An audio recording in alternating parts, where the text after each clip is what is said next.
दोस्तों, ऐसे हजारों लोग दुनिया भर में हैं जिन्होंने अपनी आंखों से यूएफओ को देखा। कुछ लोगों का नसीब तो इतना खराब रहा कि वो एलियन अपहरण का शिकार भी हुए। वैसे देखा जाए तो एलियन अपहरण की कहानियों को अक्सर शक की नजर से देखा जाता है, क्योंकि इससे जुड़ा कोई ठोस सबूत हमें नहीं मिल पाया। लेकिन कभी कभी ऐसे मामले भी सामने आते हैं जिसे शक की नजर से देखने वालों का दिमाग भी उन्हें अंदर से हिला देता है। ऐसी ही एक कहानी है डेचमोंट वुड्स एनकाउंटर की।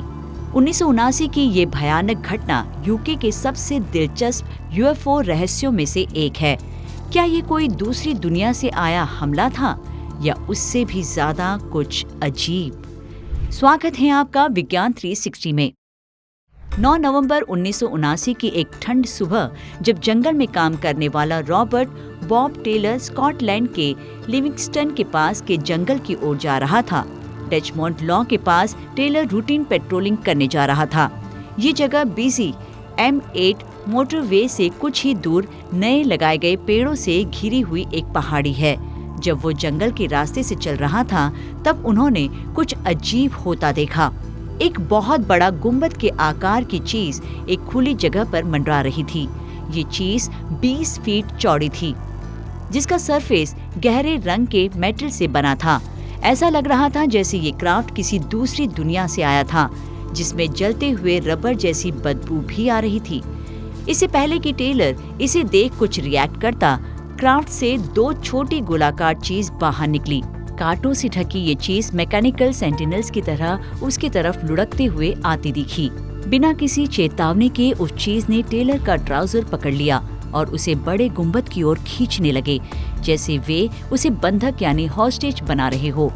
टेलर ने बताया कि उसे बेहोश होने से पहले पैरालाइजिंग प्रेशर और घुटन जैसा एहसास महसूस हुआ। ये ऐसा कुछ था जिसका जिक्र कई अपहरणकर्ताओं ने पहले भी किया है। जब उसे होश आया तो उसने खुद को उसी जगह पर पाया, लेकिन वो चीज गायब थी। क्राफ्ट बिना किसी निशान के गायब हो गई। टेलर ने देखा कि उसके कपड़े फटे हुए थे और उसके शरीर पर चोट के निशान थे। टेलर फिर लड़खड़ाते हुए अपने ट्रक की ओर लौटा, लेकिन उसका वो ट्रक स्टार्ट नहीं हुआ। कोई और ऑप्शन ना होने पर वो पैदल ही घर चला गया।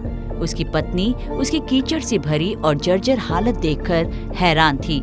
उसने तुरंत मदद के लिए पुकारा, जिसके बाद पुलिस और एक डॉक्टर साथ में उनके घर पहुंचे। उन्होंने टेलर की जांच की, चोटों और उसके फटे कपड़ों को देखा, लेकिन जांचकर्ताओं को घटनास्थल पर जो कुछ मिला उससे ये एनकाउंटर और भी ज्यादा दिलचस्प हो गया।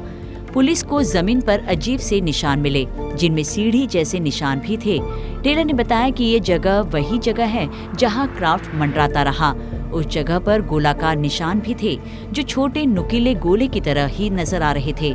पुलिस ने इस मामले को क्रिमिनल असॉल्ट के रूप में देखा और इस घटना को ब्रिटेन में एकमात्र यूएफओ एनकाउंटर के रूप में मार्क किया, जिसे ऑफिशियली इन्वेस्टिगेट भी किया गया।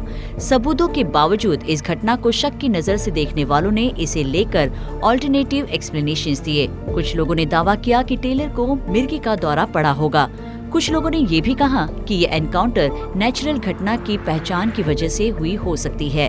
हालांकि फिजिकल एविडेंस और टेलर की चोटों को समझ पाना मुश्किल रहा। एक शांत और भरोसेमंद इंसान के रूप में जाने जाने वाले टेलर 2007 में अपनी मृत्यु तक अपनी बात पर कायम रहे।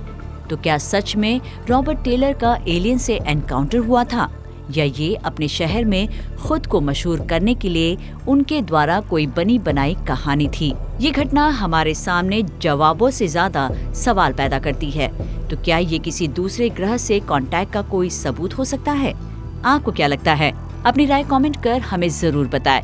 विज्ञान से जुड़ी ऐसी ही इंटरेस्टिंग खबरों को जानने के लिए हमारे चैनल विज्ञान 360 को सब्सक्राइब करें और बेल आइकन को प्रेस करना ना भूलें।